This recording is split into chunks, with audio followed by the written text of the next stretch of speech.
તો ભારતીય સેના દ્વારા પાકિસ્તાન અને પીઓકેમાં હાથ ધરવામાં આવેલા ઓપરેશન સિંદૂરની ઇનસાઇડ સ્ટોરી જણાવી છે। કર્નલ સોફિયા કુરેશીએ પાકિસ્તાન વિરુદ્ધ 25 મિનિટ સુધી ચાલેલા ઓપરેશન અંગે મહત્વપૂર્ણ જાણકારી આપી। ભારતીય વાયુસેનાએ પાકિસ્તાન અને પીઓકેમાં 9 આતંકવાદી ઠેકાણાને નિશાન બનાવ્યા, જેમાં આશરે 100 જેટલા આતંકવાદી ઠાર થયા છે। 9 ટાર્ગેટ, 25 મિનિટ અને 100 થી વધુ આતંકીઓનો ખાત્મો। સેનાનું ઓપરેશન સિંદૂર, પાક સામે ઐતિહાસિક કાર્યવાહી। પાકિસ્તાનમાં આતંકવાદી છાવણીઓ પર હવાઈ હુમલાના પછી સરકાર, સેના અને વાયુસેનાના અધિકારીઓએ ઘટના વિશે માહિતી આપી। મીડિયા બ્રીફિંગમાં હવાઈ હુમલાનો 2 મિનિટનો વિડીયો ચલાવવામાં આવ્યો। ભારતીય સેનાના કર્નલ સોફિયા કુરેશીએ માહિતી આપી કે મંગળવારે રાત્રે 1:04 વાગ્યાથી 1:11 વાગ્યાની વચ્ચે 7 મિનિટમાં 9 લક્ષ્યોનો નાશ કરવામાં આવ્યો। સંપૂર્ણ ઓપરેશન પૂર્ણ થવામાં કુલ 25 મિનિટ લાગી। એર સ્ટ્રાઇકમાં બહાવલપુર, મુરીગદે, સિયાલકોટ, ગુલપુર, ભીમબર, ચકઅમરુ, બાગ, કોટલી અને મુઝફ્ફરાબાદમાં આવેલા આતંકવાદી શિબિરોને નિશાન બનાવવામાં આવ્યા। તેમણે વિગતવાર સમજાવ્યું કે ભારતીય વાયુસેનાએ કેવી રીતે ક્રમબદ્ધ રીતે પાકિસ્તાનમાં આવેલા આતંકવાદી શિબિરોને નષ્ટ કર્યા। रात 1:05 से 1:30 बजे के बीच भारतीय सशस्त्र बलों द्वारा अंजाम दिए गए ऑपरेशन सिंदूर के बारे में जानकारी देंगे। ऑपरेशन सिंदूर 22 अप्रैल को पहलगाम में हुए विभत्स आतंकवादी हमले के शिकार मासूम नागरिकों व उनके परिवारों को न्याय देने के लिए लॉन्च किया गया था। इस कार्रवाई में 9 टेररिस्ट कैंप्स को टारगेट किया गया और पूरी तरह से इसे बर्बाद किया गया।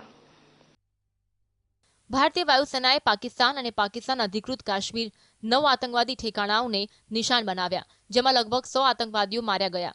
આ બધા ઠેકાણાઓ એવા હતા જ્યાંથી ભારત વિરુદ્ધ અનેક આતંકવાદી હુમલાઓની યોજના ઘડવામાં આવી હતી અને ભવિષ્યમાં હુમલાઓની યોજના બનાવવામાં આવી રહી હતી। દેશના ઇતિહાસમાં પહેલીવાર પ્રેસ કોન્ફરન્સમાં આર્મી કર્નલ સોફિયા કુરેશી અને એરફોર્સ વિંગ કમાન્ડર વ્યોમિકા સિંહે હાજર રહી ઓપરેશન વિશે માહિતી આપી। કોન્ફરન્સમાં વિદેશ સચિવ વિક્રમ મિસ્રી પણ હાજર હતા। 9 terrorist camps were targeted and successfully destroyed. Over the last 3 decades, Pakistan has systematically built terror infrastructure.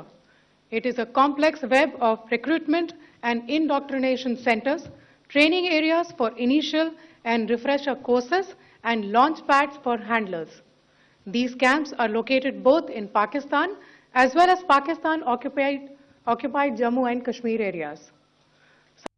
ભારતે સ્પષ્ટ કર્યું કે આ હુમલાઓ ફક્ત આતંકવાદી ઠેકાણાઓ પર જ કરવામાં આવ્યા હતા અને કોઈ પાકિસ્તાની સૈન્ય ઠેકાણાને નિશાન બનાવવામાં આવ્યું નથી। રક્ષા મંત્રી રાજનાથ સિંહે આ કાર્યવાહીને ન્યાયસંગત ગણાવી, જ્યારે વિદેશ મંત્રી એસ જયશંકરે વૈશ્વિક સમુદાયને આતંકવાદ પ્રત્યે શૂન્ય સહનશીલતા અપનાવવાનું આહવાન કર્યું।